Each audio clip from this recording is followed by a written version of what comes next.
As we know, on Friday, the 16th largest bank in the United States collapsed, which is Silicon Valley Bank, and also following that was a smaller bank, Signature Bank, basically having a collapse. And this has had a tremendous domino effect in regards to the centralized banking financial world as well as for crypto. So Coinbase halts conversion feature between US dollars and USDC. So over the weekend, and the only reason I found this out is because I actually went on and tried to take some USDC that I have and put it into a particular crypto. Not much, because we were really tanking in a big way, but I wanted to put some money into a couple, do some dollar cost. It was time for me to dollar cost average, do my DCA, and I was not able to do that. And that's because of this whole debacle, this whole crisis with Silicon Valley Bank.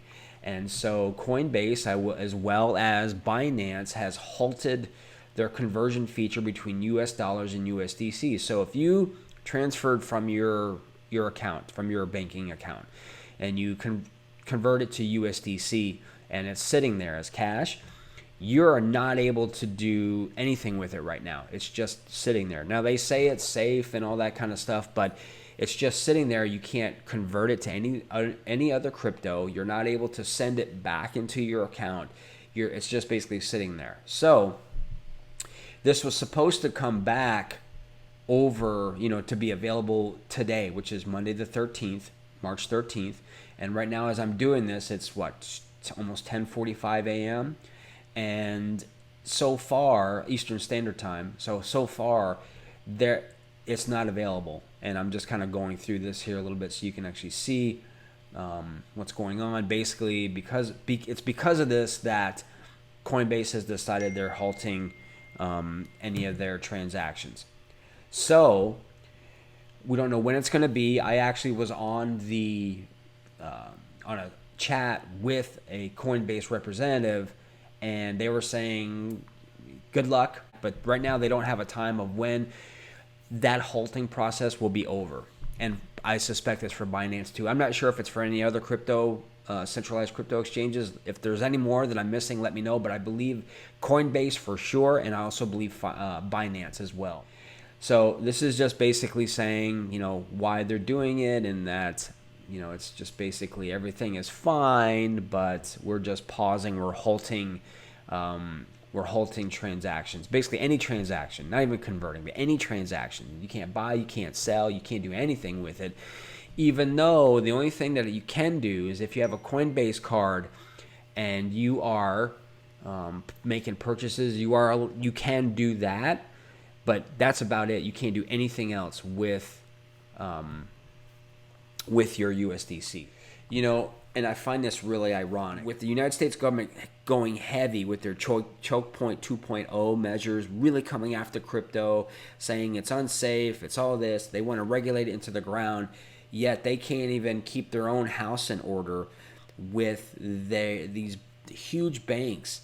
They're saying crypto does this and does that. Well, it's been proven that how can we feel safe? How can we feel confident in centralization of any kind when it comes to finance? This just shows you how big of a ripple effect. If you ever drop a pebble into a pond and it ripples out, the waves kind of go. That's what's happening right now. Also noticing that there's a pump in crypto because, again, what has actually, I think, has transpired is people are seeing they're taking, because there was a bank run, people were taking their money out.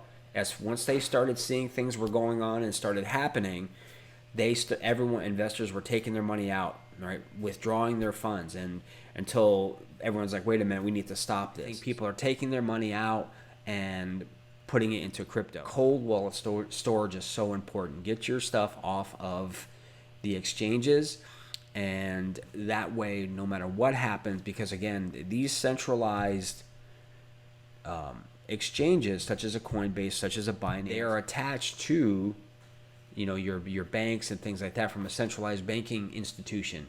So they are connected, and the crypto that's on these exchanges are not yours. All right. So it's imperative that if you don't have a wallet, an external wallet somehow, that's self-custody, that's yours, that these exchanges do not have the keys, because Coinbase and all these different centralized exchanges that have wallets, they have the private keys, they have the signature. You don't. So it's a real good idea from a security standpoint to get yourself a Trezor, to get yourself a Ledger. And I'm not being paid or sponsored or anything like that. I'm just telling you from a standpoint of safety and security and keeping your crypto your own. USDC is not even safe, right? Your own money that you put into your account and you transferred and converted to the stable coin, see what's happening now with that. See what's happening when these centralized banks collapse and they fail. It trickles out to everything. And luckily, I do not have really a whole lot of anything in my USDC, but still, it's not the point. What if you have a large amount in USDC? Who knows when we're going to have access to that now? And I don't want to spread doom and gloom, because I do feel it's actually going to be a positive for crypto. I think people are going to be saying, wait a minute, you're coming after crypto so hard. You want to regulate it into being non-existent, yet you can't even keep your own houses in order. You can't even, these banks, these centralized financial institutions that you say is so safe and so secure, and it's just their narrative, as we're seeing once again, cannot be trusted. So I think this is going to be a positive. I think we're going to see a surge for however long that's going to be. Your funds are frozen. Okay, if you have USDC stablecoin and Coinbase or Binance, or maybe there's some other smaller centralized exchanges that are the same way, you're not able to access that, at least right now as I'm filming this, which is probably about 11 o'clock a.m. Eastern Standard Time on Monday, March 13th. If there's any updates throughout the day, I will come on and I'll post them for you. Remember, if you like any of the content that I publish for you guys and put out, please like, subscribe, share, hit that notification bell. And I'm not a financial advisor, of course. I'm not telling you, I will never tell you to buy, sell, hold any crypto project. Do your own due diligence, do your own research. All right, guys, thanks. I'll talk to you soon.